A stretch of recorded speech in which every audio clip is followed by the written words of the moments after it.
Partnership, or TPP, was a free trade agreement between the US and 11 Pacific countries. It was expected to cover 800 million people and encompass 40% of the global economy. Are you an internet user? Of course you are. Well, forget about CISPA, SOPA, and PIPA. The TPP rolls all those regulations up into one global agreement that totally circumvents domestic laws. File downloads could be criminalized, and your internet service provider would become a copyright enforcer, meaning your ISP address could monitor and police your every move using a three-strike system.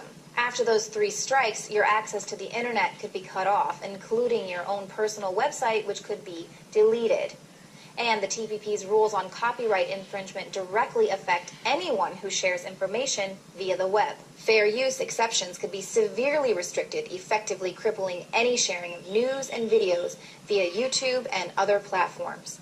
Pharmaceutical companies can institute longer patents that would preserve their monopolies and reduce access to affordable medications. The TPP includes foreign investor protections, which could help corporations offshore jobs. Negotiations include financial deregulation and loss of oversight that could lead to even worse financial meltdowns than what we've experienced. And perhaps the most crippling, sovereign countries. Foreign corporations could pummel nations financially if that nation considers a domestic law that will curb expected future profits. For instance, if a country refuses to grow GMO crops, rather than respecting that nation's sovereignty, biotech giants can sue the country for cutting into their profits, and then international tribunals could impose economic sanctions on that country until their ban on GMOs is lifted. The building where the Clinton Global Initiative, a division of the Clinton Foundation, is located. It's shutting down, which is a pity considering all the noble deeds they were planning.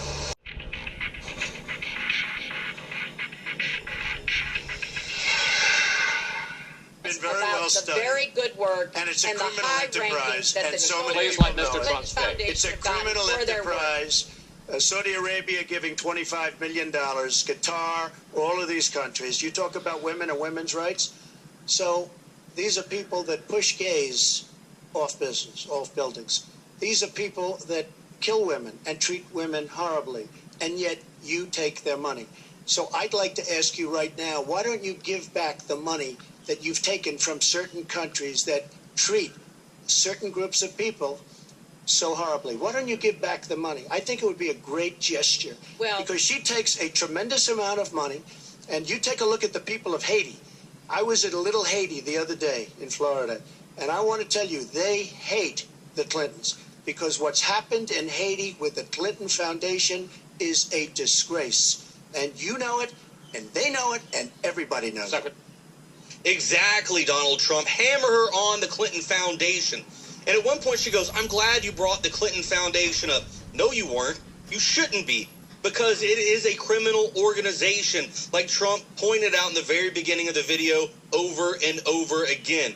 She goes on to make a statement that says that over 90% of the money that was raised went to Haiti. Well, that's complete and total BS. Michael Zimmerman and I were just down there, actually flying missions into fields, into these grass runways, bringing food, water, medical supplies to women, children, families who were hurt, who were starving. Your money did not trickle down to the Haitians whatsoever. Negative. What you did is you took that money from the Clinton Foundation and you stuck it in your money-grubbing little pockets because you are a dirty politician. And shame on you for screwing over the people of Haiti. This has been Joe Biggs with Infowars.com. And you know what? The Clinton Foundation can kiss my ass.